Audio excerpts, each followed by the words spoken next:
Medusa. E tu così, come rappresenti?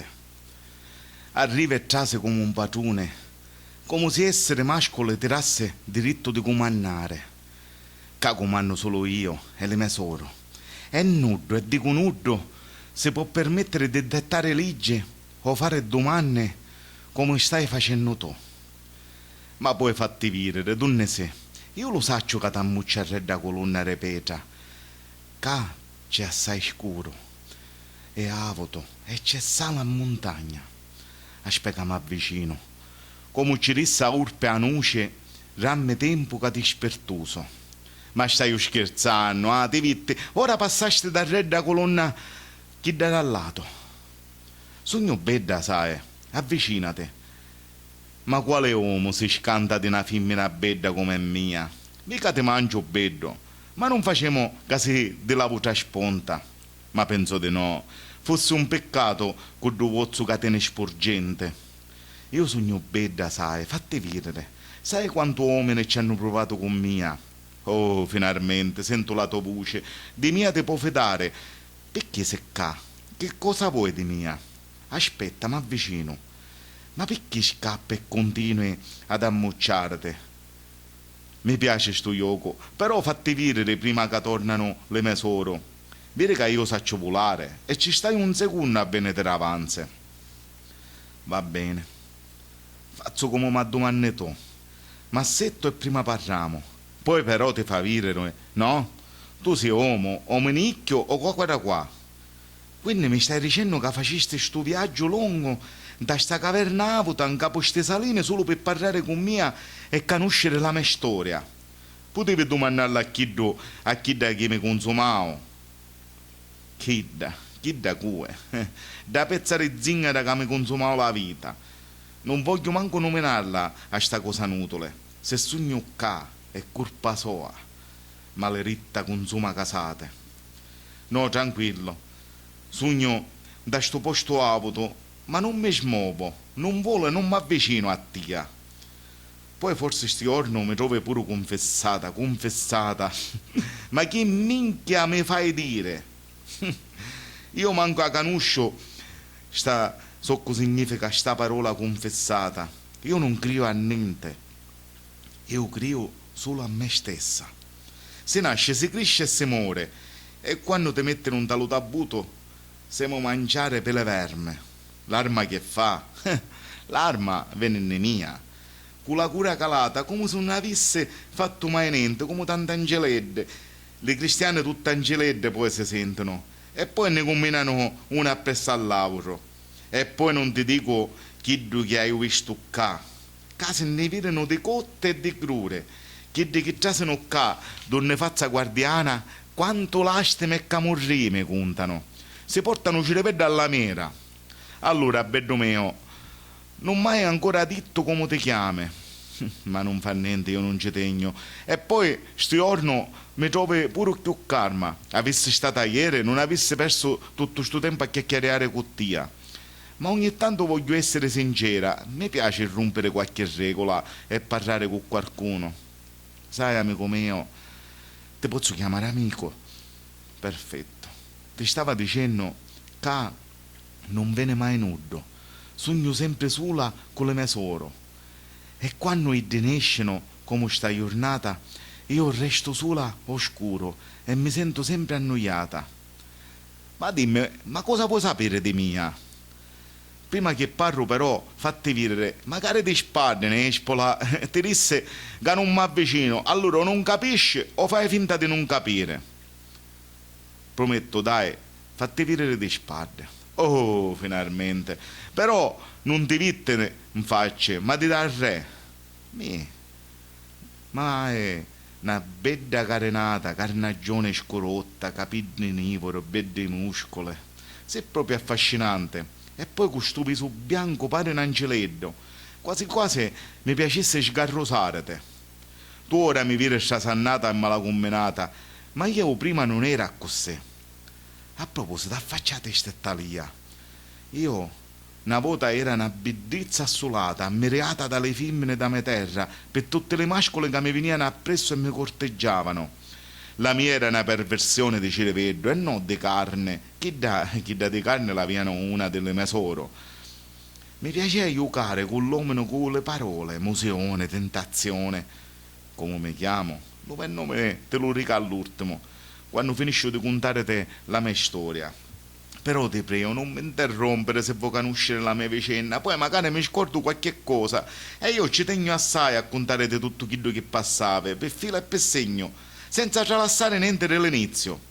Che poi che resta tra me e tia non l'hai mai contata a nudo, non lo saccio perché. Forse perché le mie soro conoscono tutto di mia, o forse perché sogno circondata da uomini con lo sguardo di pietra, o forse sogno proprio io che non mi voglio piateare per quello che passava tanto. Certo, parlare neppure ora che sogno forte come una regina non è facile per me, non è una passata, però ci provo. Rapo una parentesi, francamente tu manco babbi per perversione di cireveddo. Mi stai facendo parlare sola come una babbaredda, senza che me ne rendo conto. E non annuate, ti voglio contare di mia madre. Era giovane quando conoscevo a mio padre, forse della nascita, dato che erano pure frate e soro. Io non lo saccio se sti figli che fecero furono frutto dell'amore, anche perché se d'amore si poteva parlare, era un amore di sangue fraterno, e sta cosa non è che era tanta normale. Tutte e due, come fecero pure un anno, erano legate dallo mare profondo. Ogni volta che c'era Carmaria, zitto io e zitto tu, i porci concepivano un figlio. Tutte femmine per l'esattezza, mai un mascolo. E tutte malaconnutta di mare, con facce asserpentate, lente affilate e occhi tinte chine rodio, peggio dell'oriavolo in persona. Mio padre, mia madre e le mie soro erano licchie rammazzare cristiane come niente. Non conosciano sera o mattina, né giorni di festa, né domenica e manco lavorante. Ammazzavano a quei gay senza pensare ci trebote, senza coscienza, senza pietà. Perché suo mio padre non fosse più a vostre figlie? Se ne aveva fatto, una peggio dell'altro. Come la storia conta, e a tutte noi ricorda. Ogni volta che c'era Carmaria di mare, mio padre si allontanava attaccandosi con una catena ante salini di Mozia e si arrampicava a casa. Quando lo sole a re tramontava, portandosi con lo desio d'amore, Iddo tornava a re a casa. Ma poi una sera, una luce di cirio posto d'Iddo e di mia madre, e Idda arrestò incinta, e arrestò incinta proprio di mia. Nasceva lo primo giorno di primavera tra lo sciavolo del rose, gelsomino e canto da ceduzze che si ammiscavano con la voce infrenzata di sale allo stagnone di Marsala. Davanti a due scoglie donde le pescature tiravano pesce, rizze, cozze, mio padre tutto ubriaco mi mise per prima volta a mrazza. Mia madre mi vasava tutta contente, ma le mie soro mi tagliavano di malocchio. Stavolta la natura aveva fatto un miracolo. Io era diversa. Facce cotedda, con gli occhi belli come lo mare, era lo sbocciole dello bene e dell'amore, l'amore vero. Mio padre si chiudeva l'occhio e, accarezzato dallo sciavolo di mare, pigliò una decisione che fu dolorosa, sia per Iddo che per mia madre. Riflettendo assettato davanti a mille pisce, dicevo a malincuore che io non potevo crescere con le mie soro. Lo bene non poteva stare al lato lo male, era come a miscare un vino buono con l'acito. E poi non era manco sicuro che io campava, perché queste disgraziate di mie soro erano allammecate, mi tagliavano continuamente con la bocca che ne arrivava, come se mi volevano arrosicare e mozzicare me da testa pere. La decisione più giusta era farmi crescere lontano di Idde, e fu così che dopo che ne parlavo con mia madre si convincero tutte e due di darmi a una famiglia facendo un patto riservato. Per tant'anni crescevo spensierata e serena. Mio padre e mia madre erano due brave cristiane senza figlie, facevano le salenare, stavo parlando di chi da adottivo. Per fu una grande gioia, anche perché dopo tant'anni di matrimonio non rinesciano ad avere un figlio. Mio padre adottivo mi contava da grande che incontrava il mio vero padre una domenica mattina mentre cava la rete per pescare. Lo sole stava scomparendo quando se lo vittero avanti insieme con le mie sore. Spaventato stava per scappare perché a Mozia tutti sapevano dell'uomo ammazzato da questa famiglia mia naturale. Circondato come un coniglietto si chiude l'occhio pensando che ci volevano fare la pelliccia e s'arrennio mischino allo suo destino. Ma ci sei? Stai ascoltando quello che dico? Mi pare che te ne avevi aiuto. Posso continuare o ti stai annoiando? No, perché se ti stai annoiando, lento di contare della mia storia, vuoi che faccia una pausa? Ti posso offrire qualche cosa? Fatti vedere, fammi vedere le tue occhie. Non voglio essere insistente, ma sono curiosa di tagliare tanta faccia. Amore, fatti vedere. Capisci? Voi che continuo lo mio conto? Non eravamo arrivate. Mi faceste perdere il filo. Fui io che cangiavo il discorso. Che vuoi fare? Chissà su scherzi della solitudine, io femmina sola sogno. Va bene, dai, continuo la mia storia. Perciò, dopo che mio padre naturale insieme alla colina soro puntaro a mio padre adottivo, lo calmarono dicendoci che non ci facevano niente male. S'assettarono un faccia all'altro e si misero a chiacchierare. Le mie soro lampiona, come guardiane, attentavano silenziose tenendolo sotto mira, se per caso magari io faceva musione di scappare. Hai bisogno di un favore grosso, ci disse mio padre, e non accetto calunnie e manco scuse. Tu lo sai, canta ste saline come hanno io e le mie figlie. E poi, se accetti la mia proposta a te, non ti tocca più nudo a Marsala e puoi pescare sereno senza che nudo ti inquieta. E poi ti assicuro che le mie figlie ti donano pure una mano d'aiuto. Sai quanto pesce, recciole, sarde, pesce spada e frutte di mare ferriano attorno a nuate? Tu rido, ti faccio diventare lo pescatore più ricco dello stagnone di Marsala. E nuate io saccio che tu e tua moglie non potete avere figlie e state spennando per averne uno. Io ti posso aiutare dandoti la felicità che cerchi. Ti dogno la mia picceretta. Ave una settimana, ma tu mi promettere che la crescere come se fosse figlia tua. E stai sereno che io sogno un uomo di parola. E non mi pento della mia scelta. Mi basta solo ogni tanto ritagliarla insieme con mia moglie come sane, senza che manco ne facciamo vivere. Grazie che accettaste subito. Sì, un bravo uomo, quello che ti disse prima sarà rispettato. Però ti prego di rispettare un'altra cosa. La piccerida non sa mai avvicinare un mare, non va a mettere mai le pere a modo. A costo che la tiene chiusa dentro. E a costo che l'attacchi d'un pere arvolo. Ti prego non mi domandare perché. Se Ida mette le pere a modo all'acqua, si scatena un putiferio e io non voglio che la mia picceretta soffre. Io la stai affidando a te per darci una vita diversa della mia. Ah, prima che mi scordo, del nome, chiamala Astuta. Dopo da chiacchierata, mio padre Cottoriddo e sua moglie Vitina si vittero al re l'indomani mattina. Mia madre mi dette l'ultima vasata e mi consigliavo a Vitina. Eida, ma ammogliavo una manticedda e partio con una curatisa china di gioia alla sua casa. Per me ha cominciato una nuova vita, china d'amore, sì, d'amore, tranquillità e affetto. Vitina e Turiddu non mi facevano mancare niente e giorno dopo giorno mi coccolavano come una vera principessina. Ricordo quando Nicaredda mi portavano a porto a tagliare le varchi che scignano lo pesce pescato. Mio padre cantava contento, mia madre mi ammogliava per proteggermi dallo vento di tramontana. Lo sciavolo di mare, madre mia quanto era bello! Mi faceva sentire viva e all'ammecata di mettere le pere a moddare all'acqua. Poi si tornava a casa, mio padre giocava con me e mia madre preparava di mangiare. Per anno se di noi due carreriamo e babbiavamo sempre. Posso continuare? Ti stai annoiando? Va bene, allora dai, continuo. Mi pareva che ti stavo annoiando. No, tranquillo. fino a quando non finisce il mio conto io di qua non mi svolo e non volo. Le anni passavano e io crescia. Certe volte mi avvicinava a mio padre e ci diceva: padre, manco parisse che io fossi figlia di un pescatore, non mi fai mai avvicinare al mare, quando ne la a fare un bagno in semmola. Io mi riria e poi cangiava discorso.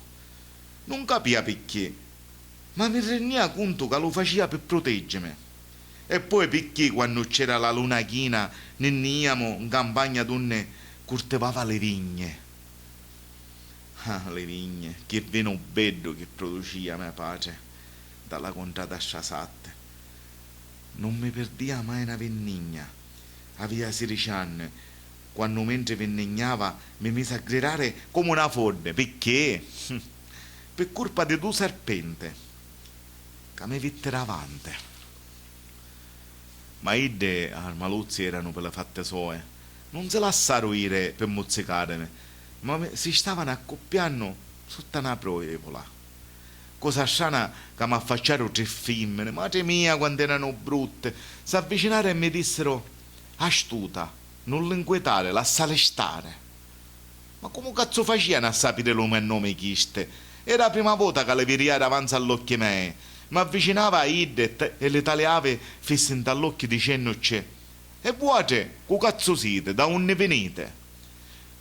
E poi proprio a casa, queste disgraziate di serpenti si viene a partare per fottere. Perdonatemi, voleva dire per fare l'amore. Avete posto meglio? Non ne conosciano? Le 3 femmine si misero a ridere. Non capiva se mi pigliavano per culo o dicevano vero. Certo proprio Idde non potevano parlare. Quale maschio si potevano sgarrosare per farci l'amore? Avevano essere orbe per vasare per l'aria così. Qualsiasi uomo avesse preferito tagliare Silla piuttosto che dare cilla a Idde. Ma tu mi ascolti che dico? Boh, che cosa si avesse tagliato all'uomo? Ma che domande mi fai? Allora non mi ascolti, un braccio può essere mai? Parlava da minchia. Non mi fare dire parolazze, anche se poi la minchia non è che una parolazza. Beata culava è giovane e lunga. Continuo il mio conto, dai, non mi interrompere più. Le serpenti a due punto fecero l'amore e strisciando terra a terra si allontanarono, scomparendo tra le vigne. A due punto pure le cellari mi rettero le spalle dicendo: ora ne potremo ire. Aspettate, ci disse, così ti vuote, come vi chiamate e come mai conoscete il mio nome? E poi perché non potete inquietare ste serpente? Meno male che si levarono davanti palle, disse una didde rerenno. Una così faceva scappare tutti i pesci do mare. Io non capivo un zocco dicevano, ma di certo non è che era scemonita. Idde si riferivano proprio a mia. A cominciare a dirci appresso. Madre mia quanto strata mi fece. Li seguì a distanza fino allo stagnone senza farmene né accorgere di idde. Si avvicinarono verso il mare, io continuavo a dirci appresso. Tutto un semmola si votarono a tagliarmi e una didde mi disse: ma Vitina, non te l'ha detto che non ti puoi avvicinare al mare? Che stai facendo? Allontanati, testa di mennola, che non si apre.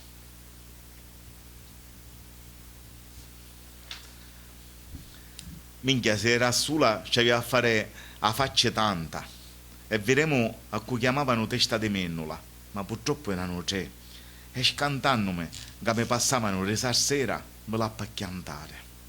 Cercai di pigliarle con buono e ci disse tutta gentile: siete 3 belle donne gentili e cordiali. Rapo una parentesi, se mi vedeva qualcuno mi pigliava per orba o sciammata di cereveddo. Come vi chiamate?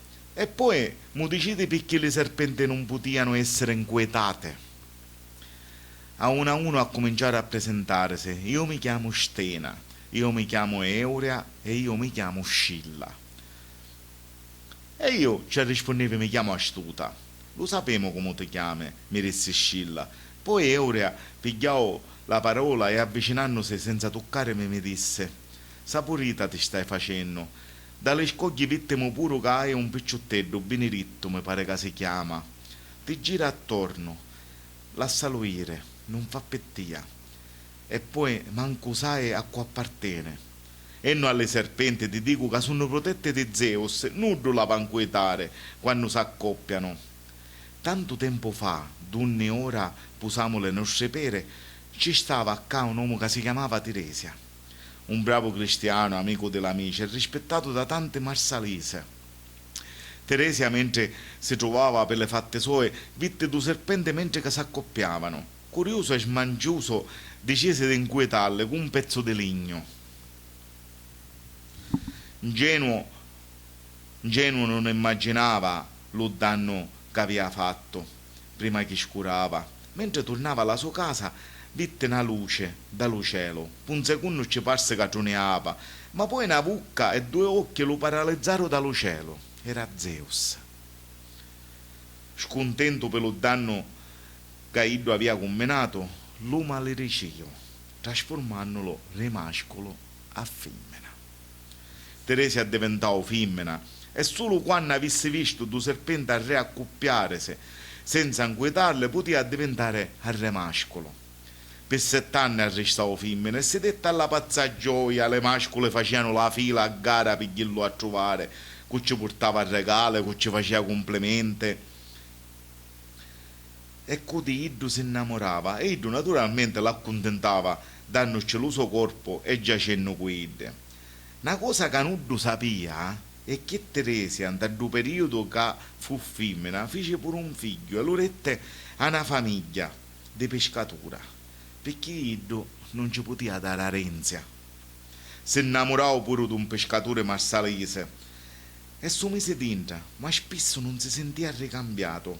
Aveva sempre l'impressione che Iddo ci ammucciava qualche cosa, ma quando si ci curcava dal lato si scordava tutte le sue male pensieri.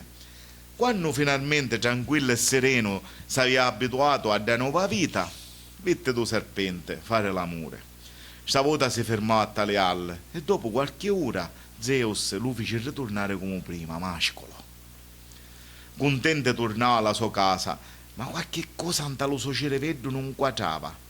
Ci piacevano le mascole e ci piacevano pure le femmine. Le mascole continuavano a cercarlo e le femmine pure. Il cavavoci, chiancia, voleva anneare senza lo stagnone, parlava solo tra le saline passando spesso dallo chianto alla risata, tanto che le cristiane lo pigliavano per fodde, soprannominandolo lo sciammato do stagnone.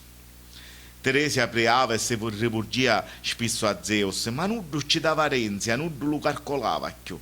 Poi una sera d'intrane Zeus, tra mangiare e vivere a tenere, Atena proponì una scommessa a tutte, proponendo un quesito. Disse alle presenti assettate a tavoline: secondo voi, quando due fanno l'amore, gore che ossai una femmina o un mascolo? C'era chi diceva mascolo, consistia per la femmina. Zeus diceva che curia la femmina, Atena diceva che curia lo mascolo. Poi Zeus disse: come io di Teresia lo può sapere, Iddo fu mascolo e fu pure femmina, domandiamoci a Iddo. Atena lo fece prelevare e quando ci fecero la domanda Iddo rispondeva che quando due fanno l'amore, lo mascolo gore una volta, mentre la femmina gore fino a 9 volte. Atena perdì la scommessa, incazzata, nivora, ci levò la vista, facendola diventare orbo vagante. A Zeus non ci piaceva questa punizione, ma non è che si poteva mettere contro un'altra dea, e allora lo fece a diventare veggente. Teresia veria lo passato, veria lo presente e veria pure lo futuro della voce cristiana, ma non che lo so. Tanto che una sera scende un tonciume d'acqua ghiacciata e si ritrovò dallo regno delle morte all'Ade. Che bella storia ci dissi io, meno male che non l'inquietava, se no diventava pure mascolo io, consumata per sempre ero. Mi avesse seccato dallo stesso ciume senza che Atena mi avesse levato la vista. Ma quanto sei spiritosa, mi rispondì Scilla, mentre tutte e tre si allontanavano. Astuta, mi dissero, non ti avvicinare mai allo mare, se metti le mani e le pere a mo' dall'acqua, ti consumi per sempre. Ah, e poi stai lontano, pure da Benedetto. Iddo non fa pettia. Benedetto, perché non vi piace? Mi tagliarono da faccia e prima di resinne mi dissero: lo figlio di Teresia non piace a nulla. Non appi lo tempo di rispondere quando mi sentii chiamare di mio padre. Mi girai la testa per risponderci, poi vitte che le 3 femmine non c'erano più. Scomparirono tra lo mare.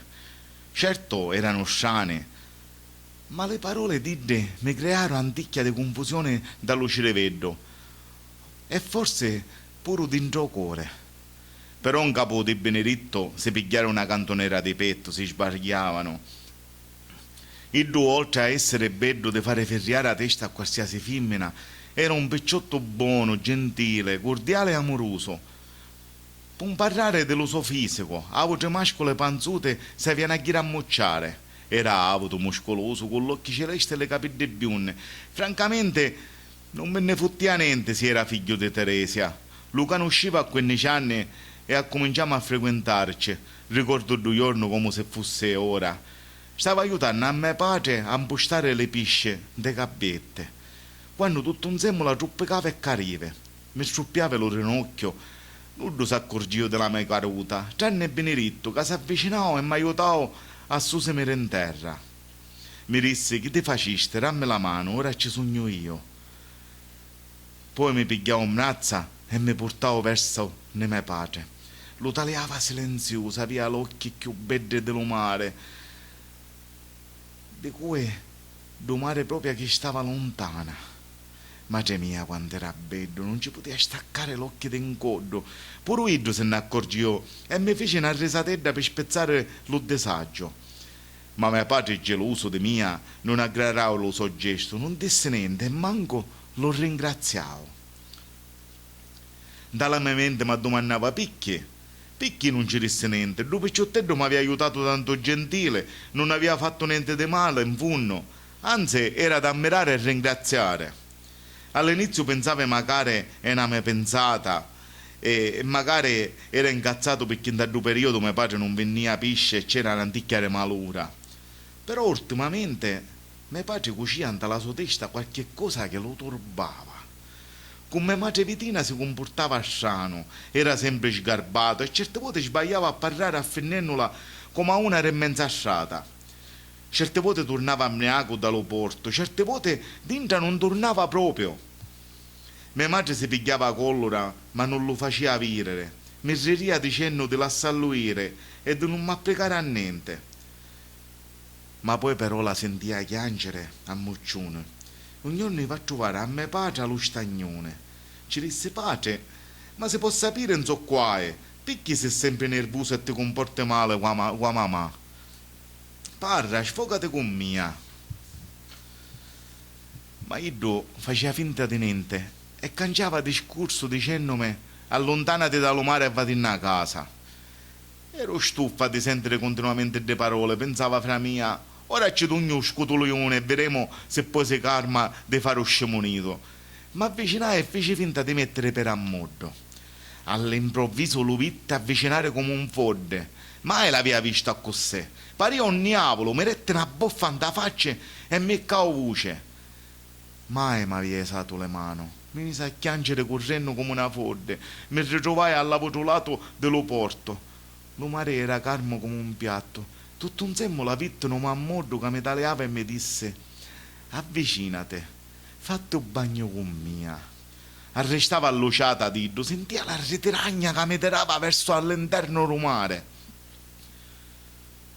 Tutto insieme non mi sentia più triste, anzi mi sentia felice, o forse mneaca da testa e pere, come se avessi bevuto una bottiglia di vino. Ci disse: tu così, come ti chiami? Che vuoi di mia? Cucù parre, sentiva una voce alle mie spalle, era Benedetto. Cucchiddo, ci disse. Mi girava, ma non c'era più nudo do mare. Pensava: ca succedono cose strane, forse stai uniscendo fuori. Prima le tesoro scomparero, ora chi sto che vivere lontano che mi parla e non sa più so che pensare. Forse sogno io che stai diventando strammata di cervello. Certo però Benedetto manco babbiava per bellezze. Mi mise a passeare guido e a cominciamo a chiacchierare. Era gentile, mi faceva sentire importante. Da una volta d'occhio tagliavo sotto in capo e mi rette pure una vasata. Fu una sensazione bellissima, era la prima volta per mia. E domandavo a me stessa se da strana sensazione poteva corrispondere all'amore. Mi sentia un duppo in to stomaco, forse un pugno di farfalle che si smuovevano duce d'incodo. Mai aveva provato questa sensazione. Poi a pensare d'abbracciarlo mi sentia scoppiare a testa di felicità. L'amore, sì, forse era l'amore. Non voglio esagerare, ma mi stava innamorando di Dio. Ma quanto era bello provare da sensazione. Poi forse era troppo fantasiosa. Ma già mi veniva maritata con due figli dal lato e una casa da Renzia. Tagliava a chi che si basavano, provando un poco pure di invidia. Sto picciotto mi piace ripetiando alla mia mente, e anche se ancora ho 16 anni, me lo voglio maritare. Proprio nel minuto mi sentivo chiamare di una cristiana dal lato. Mi avvicinai a Id e mi disse: astuta, ma che mi combine? Non capivo a cosa si riferia, ma poi seguendo le sue occhi mi tagliava le mie amme e restava alloccuta. Le mie amme erano tutte insanguoleate. Appena visto lo sangue mi scantava, ha cominciato a tremare tutta. Ida ha cominciato a consolarmi il sereno e poi mi disse: non ti scantare figlia mia, non è colpa tua, ma della natura che ti circonda e ti cresce. Questa è una cosa che succede a tutte le femmine quando diventano grandi. Pure a me mi succedeva quando aveva la tua stessa età. Ora però rapete l'occhio, perché se non stai attento, ingagli come una fissa. Le mascole sono tutte stesse e tutte vanno una cosa. Ida parlava e io manco la sentia. Tagliava due sangue che mi scinia dalle amme e continuava a tremare. Per fortuna mi portava alla sua casa, mi fece lavare e mi rette una pezza per commerare. Poi mi accompagnò mia madre e il Renno ci disse: Vetina, lo marchese Tuppuleao, da Ciarenzia che è scantata. Mia madre mi abbracciava e mi portava dentro. Dopo 4 giorni mi ripigliava e ne usciva fuori. Benedetto mi vitte e ci alluciantava l'occhio. Ne fecimo una passata insieme, terreno, arrivando fino all'opere di Cevo Serrusse. Ne assettammo un tanagnone e cominciamo a parlare. Benedetto contava che sotto sto pere d'arvolo succedeva una tragedia di due innamorate. Io l'attentava tutta curiosa, scavando dalle sue occhi belle. Mi veniva di fermarla, abbracciarlo e basarlo da testa e pere. Ormai mi aveva fatto perdere la testa, ma io femmina seria e lebata era, e non poteva fare lo primo passo. E se poi appena me lasciava ire, io poi me lasciava e restava disonorata, come pigliava a chiò. Ma anche i cani mi tagliavano poi. Le femmine disonorate per le marsalisi erano come se avevano la peste, venivano tenute o largo e nudo le cacava a chiò. Almeno di giorno, anche perché poi la notte certe rune li iano a cercare come perle preziose, le pagavano senza applicare a niente. Ah, se no come avevano a campare queste povere sventurate. Ritornando a Benedetto e all'opere di Cevoso, mi contavo che tanto tempo fa a Mozia, da questi due palazzi al lato, mentre ci rubate, ci stavano due famiglie che si passavano buona e vivevano di rendita. Sia l'una che l'altra avevano due figlie. Una aveva un mascolo che si chiamava Pietro e l'altra aveva una femmina che si chiamava Teresa. Questi picciottelli, che quando erano nati giocavano sempre insieme, quando crescero si innamorarono. Le famiglie non erano d'accordo a questa storia d'amore e un giorno, vedendo che si passavano a muccione, cercarono di separarle. Le erano di sotterranee, ma la fortuna vose che idde potevano parlare e scanciare se passate da un muro che collegava le due palazze. Un giorno da stazione Pietro e Teresa decisero di fare una fuetina. Tutte e due s'ammentarono una scusa con le sue carceriere e arriniscero a scappare. Si misero a camminare terreno fino a quando arrivarono fino a sto perede cevoso. E proprio a resti macchie da maredde fecero per la prima volta l'amore. Poi felice s'addormiscero abbracciata. A mattina Teresa si svegliò per prima e avendo uscito cercò una fontana d'acqua per vivere. Si mise a camminare quando incontrò il leone. Scantata cominciava a correre perdendo lo suo bianco velo. Il leone, attirato dal colore bianco dello velo, lo pigliò e si ci curcò in capo. Allora danno lo risango con lo suo musso inchiappato di una voce armaluzzo che prima di incontrare Aida si aveva mangiato. Pietro, dopo un'antica, non trovando a Teresa e vedendo lo velo lordo di sangue al lato a leone, capì che l'armalo si aveva mangiato la sozzita. Addolorato pigliò un cutello e dopo pigliò e si rette un corpo in to cuore. E quando Teresa lo trovò morto in terra, si mise a chiccare voce come una fodde. Non ci poteva pacere, lo sozzito era in terra, con l'occhio aperto. Isao l'occhio allo cielo e poi tale anno lo pere d'arvolo ci disse: le tue frutte si tingeranno del rosso, rosso come lo sangue dello nostro grande amore. S'addenocchiao, vasao Pietro mucca e poi curcannosi al lato dietro si rette una cotegliata pure andalo cuore. Le rare che do pere d'arvolo s'assorbero lo sangue sia diddo che didda e di 2 giorni in poi le socevo si addiventarono russe e duce come l'amore di ste due povere innamorate sventurate. Quando Benedetto finì lo conto ci disse: noi non siamo fissa come Idde e poi io non mi scanto delle leona ma solo delle serpente. A solo virele ma mordano le amme. Benedetto si mise a ridere e poi mi vasao. N'appoggiamo la testa capo una toffa d'erba e n'abbracciamo appassionatamente. Poi ci disse: che stai facendo? Arritirate la mano, io sogno ancora come mi fece mia madre. Voglio essere sicura prima di fare sto passo. Che ti pare che arrivi a così allo tuo scopo? Io voglio sicurezza. Se ci tieni a mia ti consiglio di aspettare, se no vadine patosciata. Benedetto mi disse che potevi aspettare. Dopo qualche 10 minuti ne suseme e pigliamo la strada del ritorno verso casa. Arrivata allo porto, se ne appaghire e io arrestavo sola a taleare un mare.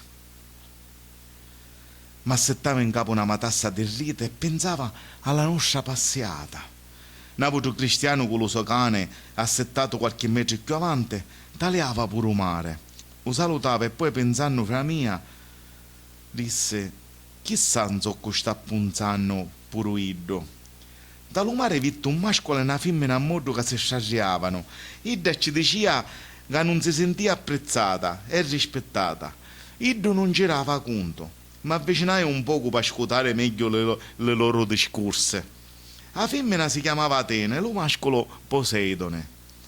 Atena si lamentava che Iddo non l'amava. Silenziosa ci sentia dire: la prima volta fu bello, mi sentia amata, poi dopo 3 volte ti stuffaste di mia e non mi cercaste più. Dimmi, c'è per caso una voce femmina?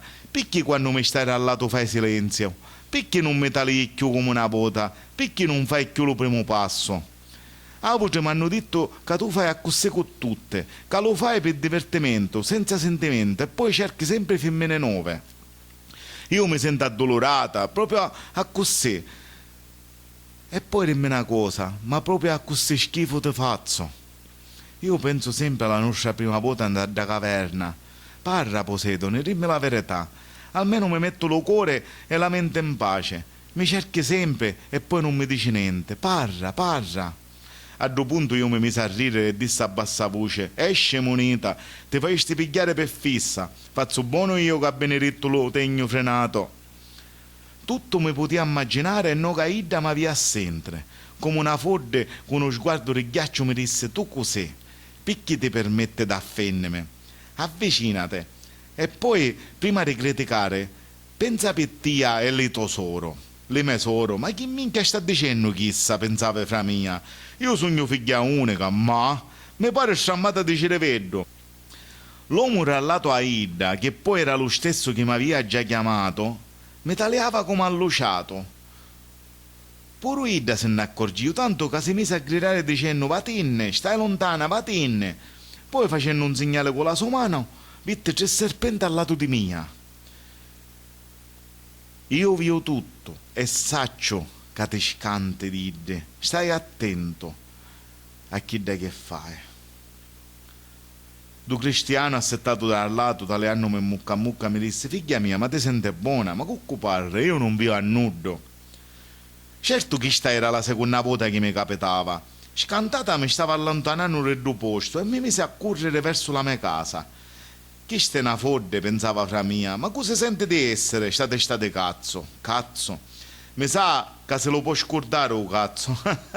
Chiddo la posavo in silenzio senza che ci fece capire niente. E a Ida sta cosa non ci può piacere. Ma poi mi domando, ma come fa a sapere le mie cose, pezzere zingara? Sapeva pure che mi scanto di serpente. Sa che ce lo contavo. In questo paese certi cristiani si meritassero la lingua tagliata, pezza a pezza. Si pigliano sempre pensieri dell'avotro, ste sparrettere e cosa inutile. E qua è ora st'uomo davanti a mia che si avvicina gentile e mi dice astuta. Tale sapeva pure il mio nome. Mi dica, ci rispondeva, lei tanto per saperlo qua è. Io sogno lo padre di Stenia, Eure e Scilla, e voglio parlare con tia. Hai capito, pensava fra mia, chi sto è lo padre del decellare della vostra vota. Ci manca solo sua madre che conosceva tutta la famiglia. Però non è l'ario come Ide. Posso dire che anche se è grannuzzo fa ancora la sua figura. Magari Ide pigliaro di sua madre, boh. Che vuole di mia ci rispondie? Non babbiare con le cose serie.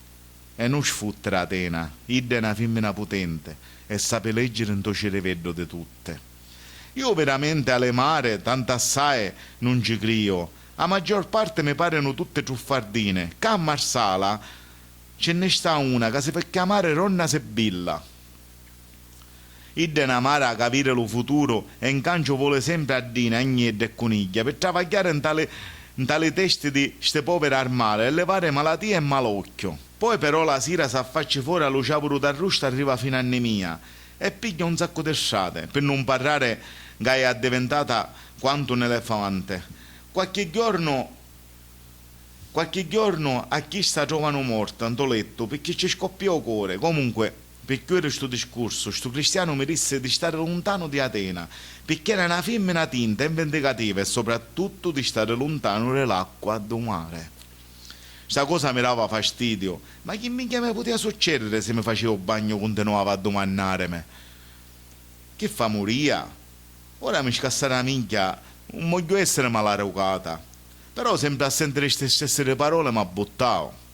Aspetta, non mi interrompere, non mi domandare se poi mi fece un bagno. Certo che poi me lo fece, e avevano tutte ragione. Ma fammi continuare lo mio conto, ancora va bene lo bello la storia. Anche se poi bello non era e non l'avesse augurato mai a nudo, manco al mio peggiore nemico. Ave menzura caparro, vuoi calento? Magari t'avvicini a mia e ne beviamo anticchiare acqua. Io non ti voglio annoiare, che poi ancora manco mai ritto lo tuo nome. Sogno contenta che lo mio conto però ti piace. Ma qua è che fa scruscio, relavo giulato. Allora non sei solo. Ah, forse è un amico tuo, capisci? Va bene. Sì, certo che può ascoltare. Pure io la mia vicina può ascoltare. Io intanto non ho niente a mucciare. Però appena finisce lo mio conto, va avvicinate tutti e due e ne stringiamo a mano. Io sogno una femmina bella e gentile, anzi, solo gentile, bella forse una vota. Tutta colpa di da cosa inutile. E proprio sta cosa inutile la vitte chiacchierare con mio padre allo stagnone. Sì, iddu cangiò atteggiamento in tale confronto sia mia che di mia madre grazie allo suo zampino. Secondo me, idda faceva smorfiusa e ci fece pure un lavaggio di cervello. Ma mucciava in tanagnone e cercava di ascoltare, non so cosa dicevano. Mio padre era gentile come un principetto, mai l'aveva visto a così cordiale. Idda cirreria e la mammalucchiava con lo suo sguardo come a nannolo, come un pupillo rigiosciare. Bedda mia, gridava, lascia stare a mio padre, se no te la birere con me e ti faccio pare. È una minaccia, ma rispondeva con aria superba e disprezzante. Poi mi disse, stai attenta, non mette pere, tali anzocco te filiano rallato. Madre Maria, mi mise a gridare, e Dio ne venno tutte queste serpente. O forte fu che appena mi allontanai scomparero come se fosse assorbito dalla terra. Ma chi sta? Come minchia si sente? Disse dalla mia mente. Una voce da lontano mi disse, avvicinata a mia e te lo dico io. Mi votava a tale alla, manco falla apposta e vitte Aida, amara, ronna Sibilla Remarsala. E che ci frescaro la ricchia? Proprio a sera aveva fatto lo sonnome con lo padre Reddellare che aveva incontrato 2 giorni in mezze vigne. Mi disse, Ida caveria lo mio futuro. Cosa strana che non vose niente, in cancio. Mi pigliavo la mano e cominciavo a leggerla facendosi l'aria in faccia. Mi mise ansia e da sparte non voleva parlare, pigliando una calunnia per sgrignare silla. Poi adagio cominciò a parlare. Vio lacrime e serpente al lato di Tia. Stai lontana dallo mare, ascolta lo mio consiglio e soprattutto da chi da cuccuta attacca sta antura. Io sta cosa mi mise ansia. E Ida continuava a dirmi, Ida è potente e tinta, così mette dalla sosciata ave lastime e camorrie, appezzate come spine in dalle spade. Non ti scordare, va a tinnere mozia, va a stare da qualche paese di montagna lontano donde nudo ti può inquietare. Da una parte io non la creria, dall'altra parte però mi ci pensava alle sue parole e riflettia che poteva avere pure ragione, in fondo manco fosse essere pure pata, perché mi aveva a mentare cose. Naturalmente queste cose non le contava a mia madre e manca a mio padre. Io già ci abbastava i problemi che avevano. A mia madre non ci disse niente manco di mio padre e di chi da con cui parlava in conferenza. Però mi accorgevo che dentro non c'era più l'aria di una volta. Non si babbiava, non si riria, si mangiava in silenzio. E poi chi erano delle vite che mia madre tenia dalle braccia e dallo coddo? Cominciava a sospettare che mio padre ci usava le mani quando io ero nasciuta. A mia non mi fa sfiorare mai con niente, anche se giorno dopo giorno vediva che con mia si mostrava gentile e dolce. Certo poteva essere normale, era mio padre e io sua figlia. Una sera mia madre, mentre sparacchiava, mi allordava in coddo e io premuroso se susio e mi cominciava a studiare, sfiorandomi le minne. Sta cosa me la stavo sciallonata, giorno dopo giorno era sempre più attento e premuroso. Ne parlava addirittura a Benedetto che restavo senza parole. E proprio quando io era guido, mio padre dentro si sciarriava con mia madre. Tornava dallo porto ombriaco e ci usava spesso le mani. E quando io corria, sentendo le voci, tutte e due se ne avevano tutte cose.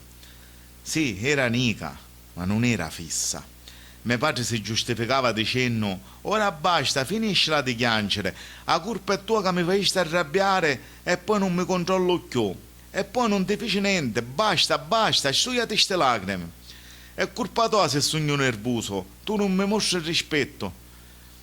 Quando ci penso mi smuovono le nerve, ma quale rispetto c'avevi a portare da povera cristiana? Che sai di come lo trattava, che cosa poteva fare? Era servuto sempre come un principe e non spiccicava mai una parola. Travagliava da mattina a sera, sia a porta e sia a dentro, non si lamentava mai. Che cazzo volia che ci faceva a schiava? Quando mi accorgevo che Ida Rencordo era nivora come lo carbone, cominciava a intervenire. Per lo scanto di sfasciare la famiglia, mia madre continuava a neare dicendo che aveva caruto e mio padre, pezzo di fasullo, c'era pure ragione. Ci diceva sola: parla madre, dimmi la verità, non t'ammucciare con me, io sono tua figlia, perché lo protegge, perché t'ammucci le pugne e le legnate. Continuava a stare in silenzio e sta cosa mi faceva innervosire sempre più assai, come una canna arraggiata. Per fortuna Benedetto mi calmava e dopo qualche mese ne fecimo zite. Mi sentia felice con Iddo, mi amava e io amava Iddo. Lo mio cervello frenava le sue mani, ma lo mio cuore non faceva mai resistenza e a così una sera fecimo l'amore. Era la prima volta per mia, mi sentia renata, non pensavo a niente, volevo iniziare una nuova vita e maritarmi con Iddo, sfornando pure qualche picceriddo. Ricordo da sera mentre tornava a casa, per la contentezza satariava come un ariddo e cantava a voce avota. Tutto insieme la vetta un poco di cristiani davanti alla porta della mia casa. Non capivano ciò che aveva succeduto, mi tagliavano tutte incolorate. Appena mi vittero s'allargarono facendo una strada e io passavo. Chiedo che vitte, ancora sto giorno non lo posso scordare, mia madre in terra e mio padre assettato con le mani in testa. Due vicine di casa dissero e testimoniarono che aveva stato un incidente. Tagliava a mio padre, aveva una faccia di pala o forse di cemento, manco una lacrima, niente, nulla emozione di dolore. Che un cenno addolorata mi addenocchiai per vasare mia madre. Aveva le rente rotte, lo naso insanguoliato, lo cordo nivoro e la faccia sfranciata. Mi rese conto che non aveva stato un incidente, era stato Iddo, lo tagliava fulminandolo con lo mio sguardo. Come se ci voleva dire: io non ci credo, tu fuste, pezzo d'assassino. Tu ammazzasti a mia madre. Dopo che la recamo Camposanto, la mia vita cambiava per sempre. Arrestava sulla guida, ci faceva mangiare, ci lavava il roba e l'aiutava a porto. Con Benedetto ne vediamo una volta ogni tanto. Mio padre continuava a essere gentile, come quando un giorno mentre mi rovesciava di prima mattina mi venne di trarre e mi stringevo forte tenendomi la testa calata. Quando passa a me ci disse: padre, che stai facendo? Io sogno tua figlia, sangue dello tuo sangue, e quello che fai non è volere bene. Non ti permettere più a toccarmi, non mi sfiorare manco con un nireto. Le mie parole non lo frenavano e una sera ammiaco prima mi disse che io non ero sua figlia e poi mi dette un pugno in faccia. Mi scurarono l'occhio, non capivi più niente, ma ruspigliavo in terra senza mutanne. Le mie carni griravano per lo dolore e la violenza ricevuta. Sì, mio padre mi violentava. E da 2 minuti mi sentivo vacante e lorda, con il cuore spezzato. Non era più una rosa profumata, mi sentivo un giure scafferuto, tagliato a malandrinaria, niente aveva più senso, non aveva più la forza per riparare, lo mio respiro era lento, mi sentia dannata tra le fantasmi della notte che mi cancellavano la voglia di rivivere. Mio padre la mattina si scusava, ma poi a sera ritornava a rendere alla mia stanza e dopo legnate di fuoco mi stuprava. Non poteva stare zitta come mia madre. Ah, mia madre, povera cristiana, non poteva fare la sua stessa fine e fare vincere a mio padre. Mio padre. Ma quale padre violentava a sua figlia? Ah, già, che poi non ero manco sua figlia, pezzo di bestia umana. Ci contava tutto a Benedetto e lo frenava pigliandolo con buono. Si voleva partire per glielo ammazzare. Grazie a Iddo decidevi di lasciare la casa di mio padre. Ma prima ci parlava allo porto e volse sapere di cui era figlia. Arrestava senza parole. Mio padre era un cristiano che mi aveva messo in guardia contro Atena e le mie sorelle erano 3 femmine che aveva incontrato tra le vigne quando vitte le serpenti accoppiarsi. E proprio Nid li va a cercare. Ma nudo mi dava conto. Did si persero le raste come tante puglie in un pagliaro. Ma io era scarsa e furba. Trovava una scusa per farla affacciare, ma avvicinava all'acqua do mare e fece finta di mettere le pere a modo. A momento affacciarono tutte, le gesoro, padre e nata femmina grande, che sicuramente aveva essere mia madre. Allontanatemi, gridarono, e io mi allontanavo. Saccio tutto, ci disse, voglio sapere cos'ugno. Siete voi per caso la mia famiglia? Ma rispondeu mio padre dicendo di sì. Perché mi rastevo un consigno a sto orco maledetto? E poi perché mi abbandonastevo? Figlia, mi disse, per te vogliamo una vita diversa. Io, tua madre e le tue sorostene, Scila e Aurelia, siamo mostri mortali di mare e ne mangiamo le cristiane. La natura nostra è chista e non si può cambiare. Tu sei l'unica figlia che nasciste mortale. Per te volemo una vita diversa, serena e felice, senza sta maledizione che vivevano altri per tutta l'eternità. Mi fermo un secondo di contare la mia storia. Mi spieghi perché all'inizio eri solo tu che mi attentavi, poi venne Navoto e ora Navoto ancora. Praticamente ora siete tre che ascoltate la mia storia. Parete tanti angeletti vestiti di bianco. Questo significa che lo mio conto vi sta piacendo. O che volete tutte e tre a me ante sta caverna avuta e sperduta? Io lo saccio che sogno una bella femmina, ma non sogno cosare tutte. E poi, d'in capo ne vi una voce tre da sutta, sono virde come tante troffe di disa di montagna. Non le vio buone, capisco che è troppo avoto.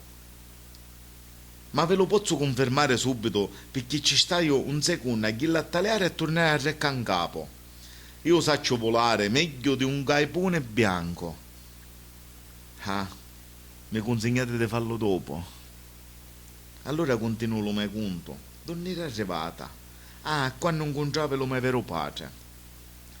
Sia mio padre sia le mie soro non aggradarono chiedo che mi fece lo mio padre adottivo. Appena ci contava della violenza ricevuta, mia soro Scilla mi disse: state serena, ora ci pensiamo noi. Pensa a campare felice con lo tozzito. Queste furono le uniche parole che mi dissero, poi non le vitti più. Fatto sta che la voce pescatura, vittero tornare a barca di mio padre e io non c'era a bordo.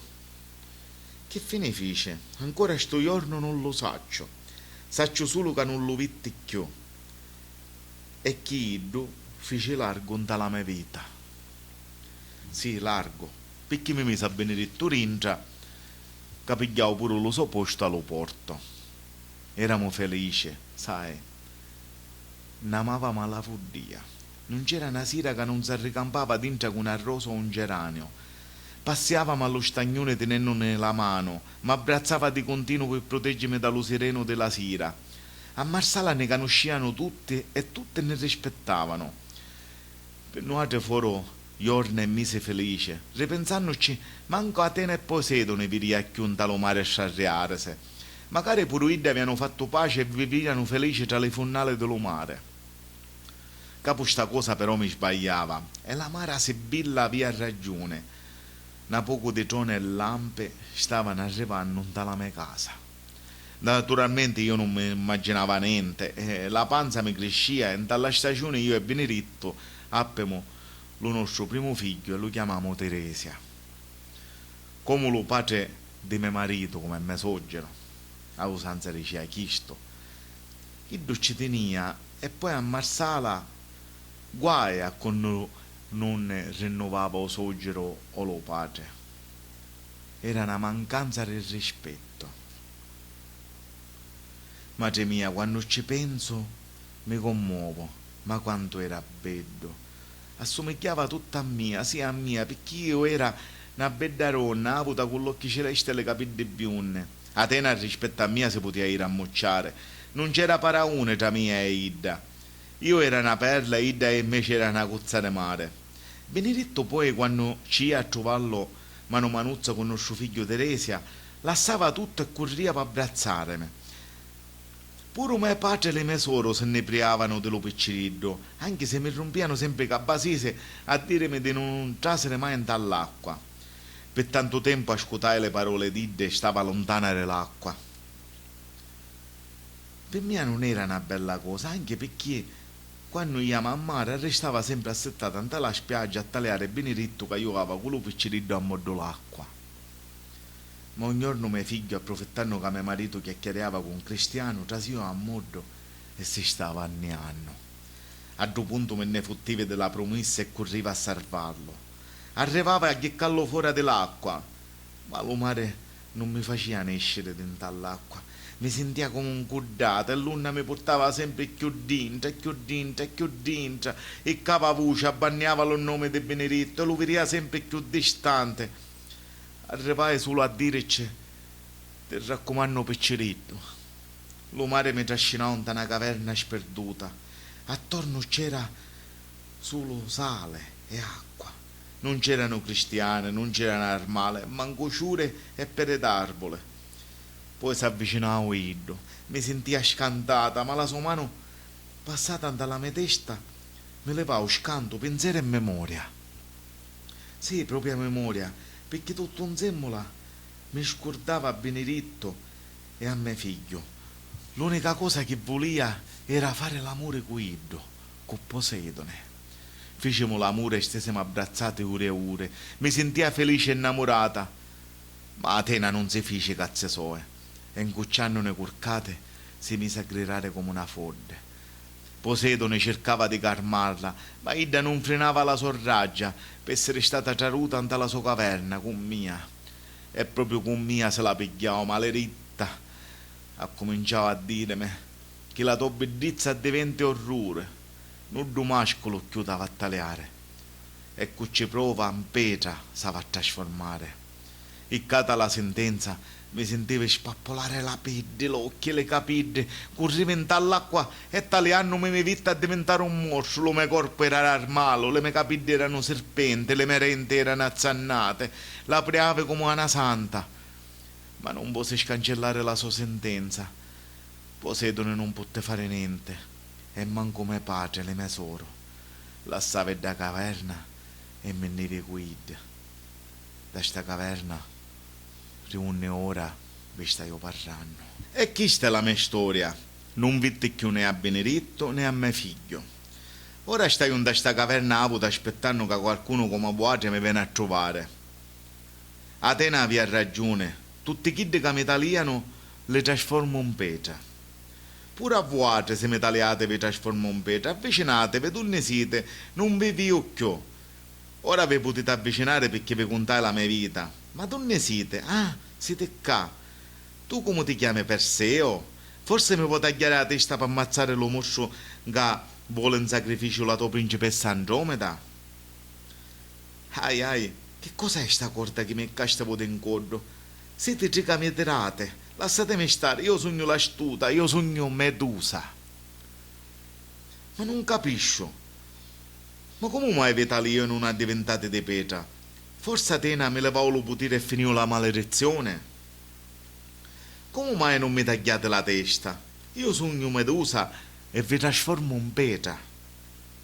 Perché siete tutti vestiti di bianco? Lasciatemi stare.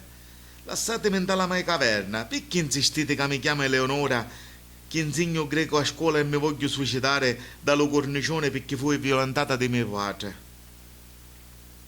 Questa è la caverna. Lasciatemi stare, non è lo cornicione, lasciatemi, non serve sta barella. Io non mi chiamo Eleonora, io mi chiamo l'astuta.